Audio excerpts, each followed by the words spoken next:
Hey everyone, I'm working to hit 1,000 subscribers, and I need your help to get there. If you enjoy this content, please hit that subscribe button right now. The big question everyone's asking right now is whether Cody Bellinger is coming to the Mets. And honestly, I think the Mets should be all over this guy. Let me tell you why. First, the position flexibility is incredible. Bellinger has played left field, center field, right field, and he's logged 350 games at first base in his career. That's 4 different positions. He won a Gold Glove back in 2019. Yeah, it's been a while, but this guy can still field. He's only 30 years old, still in his prime. He got to the league at just 21 in 2017, so he's been around, but he's not old. What really stands out to me is the winning pedigree. This guy has been in the playoffs every single year, 2017 through 2022 with the Dodgers, then 2025 with the Yankees. He's got serious postseason experience. I know what people are going to say. They'll say it wasn't him, it was the Dodgers organization. Sure, but he was part of those winning teams. He was part of a World Series championship. Yeah, it was the shortened season, but it still counts. He was also part of 2 other World Series teams in 2017 and 2018. So we're talking about a World Series champion who's been to the Fall Classic 3 times and made the playoffs 7 years out of 9 in his career. That's a winner. I get that he played in LA where they're basically guaranteed to be in October every year, but the fact that he's played in the postseason that many times and performed at the highest level means something. The Mets are looking for exactly that kind of guy. It's why they got Jorge Polanco. It's a big reason they wanted Marcus Semien in that trade for Brandon Nimmo. Despite wanting to move that contract, they got a winner in Semien. The key is bringing in World Series champions and guys who've done it at the highest level. Bellinger is like Luke Weaver, someone who has played and had success in New York. Granted, it was just 1 year for Bellinger, but it was a really good year. He hit .272 with a .334 on-base percentage, 29 homers, 98 RBIs, 13 stolen bases.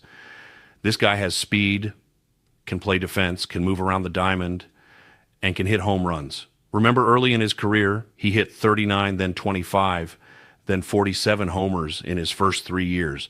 It tailed off after that. 2020 doesn't count because it was 60 games. 2021 was up and down with injuries. 2022 was not good. 2023 was good.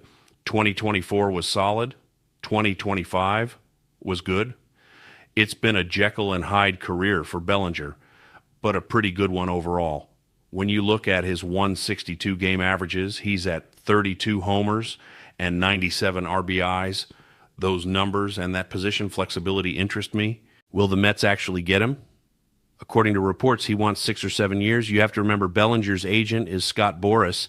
He's not just going to take whatever short-term deal comes his way. He'll hold out for that 6 or 7 year contract. I think the lowest he'll go is 5. I think where the Mets want to meet him is 4 years with a 5th year option, which is what we've talked about all offseason. And what we're learning is the Mets don't really want to commit super long-term to anyone with a potential lockout next year and with the long-term commitments already made to Francisco Lindor and Juan Soto. That's just how David Stearns operates. He doesn't like giving out massive long-term deals. Soto was the once-in-a-generation type deal where Steve Cohen stepped in and said, we have to go get this guy. You're never going to see a 10 or 15-year deal from Stearns. Sometimes you won't even see 6 or 7 years. His sweet spot is that 2 to 3 year mark, but I think they'd go to 5 for Bellinger because he's only 30. We're not talking about a 35-year-old. This guy still has plenty left in the tank. While it seems like he's been around forever, most major leaguers don't arrive at 21. Usually they get to the big leagues by their mid-20s after spending time in the minors. Bellinger was different. He started his big league career with a bang in Los Angeles in 2017. I'm fascinated to see if the Mets go all out for Bellinger or if they pivot to that mid-tier market. My gut tells me he's going back to the Yankees, but we'll see. I think the Mets should be very interested. Speaking of the mid-tier market, according to Jeff Passan, the Mets are one of the teams aggressively pursuing mid-tier starting pitching. He also mentioned that if they can get fewer years, they'll give a higher average annual value. So if they get Framber Valdez, they'd give him 3 years for $100 million. The question is whether Framber would accept that. If you're getting more money per year and you have faith in yourself, I don't see the issue with taking more money for fewer years. But I understand wanting long-term financial stability for your family. If they can get Framber on a short-term deal, I think that's their goal. But if not, you start thinking about the middle tier market. Honestly, a lot of these names aren't great. Chris Bassett is one name, but the end of his Mets tenure, he didn't speak highly of the fan base or New York. I don't think he's realistic. I don't love what he said about New York. I don't think he's built for this market. I'd probably pass on Bassett. Out of all these names, Lucas Giolito might be the most intriguing.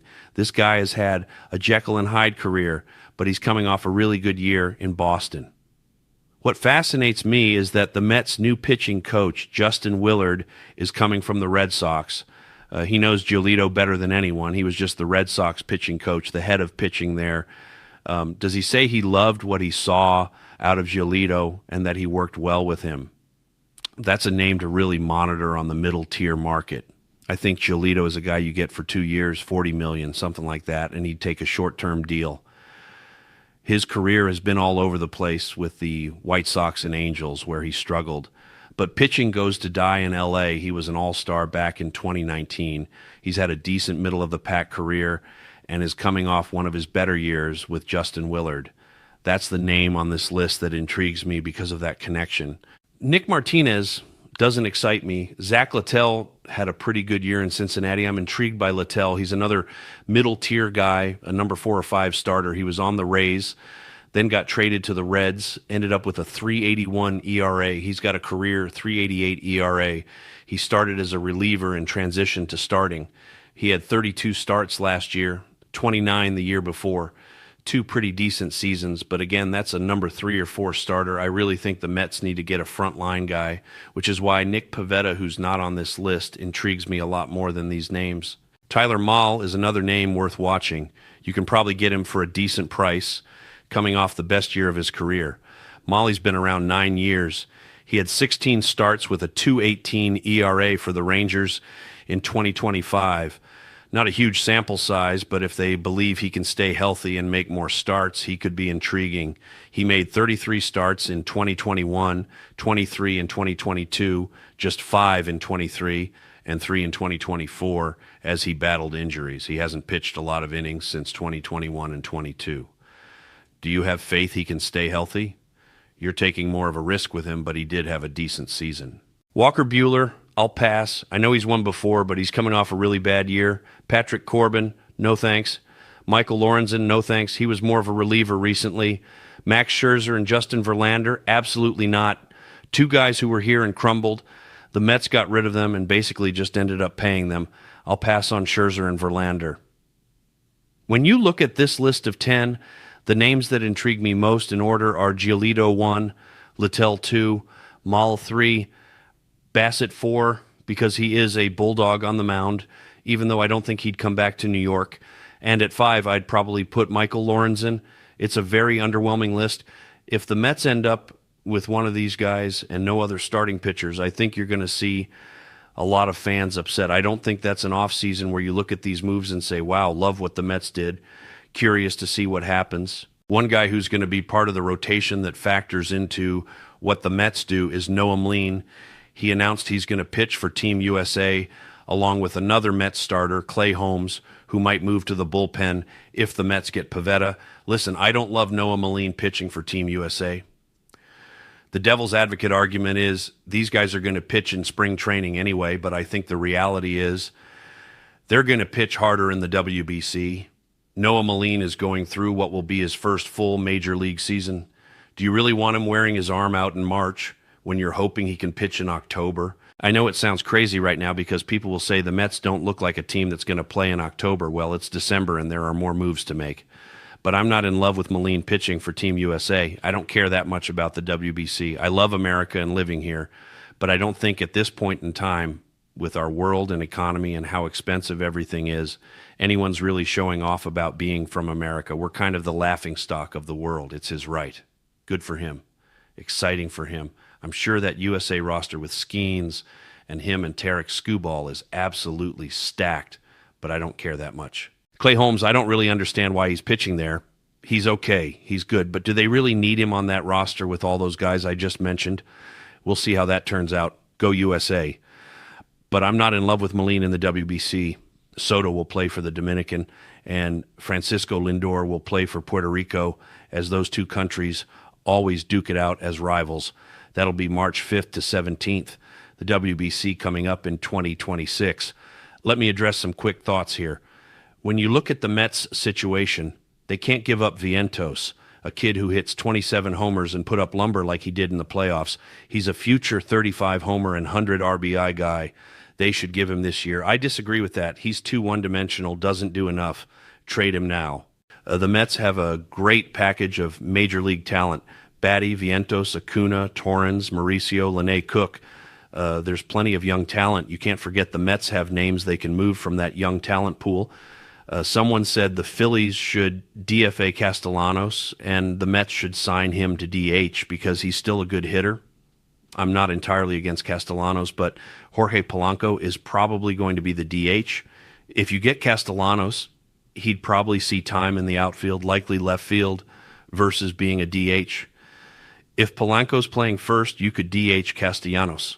I'm not entirely against it. I'd just be surprised if it happens. I don't think the Phillies want to DFA him. Their preference is to try and trade him. Someone pointed out Luis Arraez led the league in hits 2 straight seasons, had over 200 hits twice, yet he's never had 100 runs in a season. He's never even had 90. Twice he's had more than 71 before last year's injury season. Simeon had 5 straight 100-plus run seasons and won a Gold Glove. That's what I've said about Arraez. Funky numbers. A guy who leads the league in hits, yet doesn't score many runs, doesn't steal bases, doesn't get on base a lot. If you look at his average, it's a no-brainer. But if you look at every other number, it's a no-brainer not to sign him. Someone said Weaver is better than Ryan Stanek. Yeah, that's how you have to look at Weaver. He's essentially replacing Stanek. If you watched last year, who would you rather have? I think the answer is obvious. Weaver. Going into last season, you loved picking up Stanek. He was cheap, had playoff experience, was a bulldog. He just had a remarkably bad season. This is an upgrade from Stanek for sure as your 7th-inning guy. The Phillies got Brad Keller for the same money, and Keller has a much lower ERA, better WAR, and winning record. I get it. But Keller was terrible for most of his career. Devil's advocate will say, Weaver wasn't good until 2024. Well, Weaver was a starter his whole career. Both Weaver and Keller were starters who transitioned to relievers in 2024. Weaver had 1 great season and 1 so-so season as a reliever. Keller had 1 bad season and 1 good season. They're pretty much the same thing. Why not go all the way with these ex-Yankees and get Bellinger? That's exactly why we talked about Bellinger today. I agree. Special guest tomorrow. Our good friend Tyler Ward will be joining us. Stay tuned for that. We're closing in on 30,000 subscribers. I think we might hit it before Christmas, maybe Christmas Eve, maybe even this weekend. Keep subscribing, keep sharing. I know morale is down for Mets fans right now, but let Stearns cook. I believe there are a lot of pieces out there. To me, that trade with the Padres makes the most sense. You get Pivetta, you get Morajon, you address starting pitching and relief, then get Bellinger, maybe get Tucker if the years come down.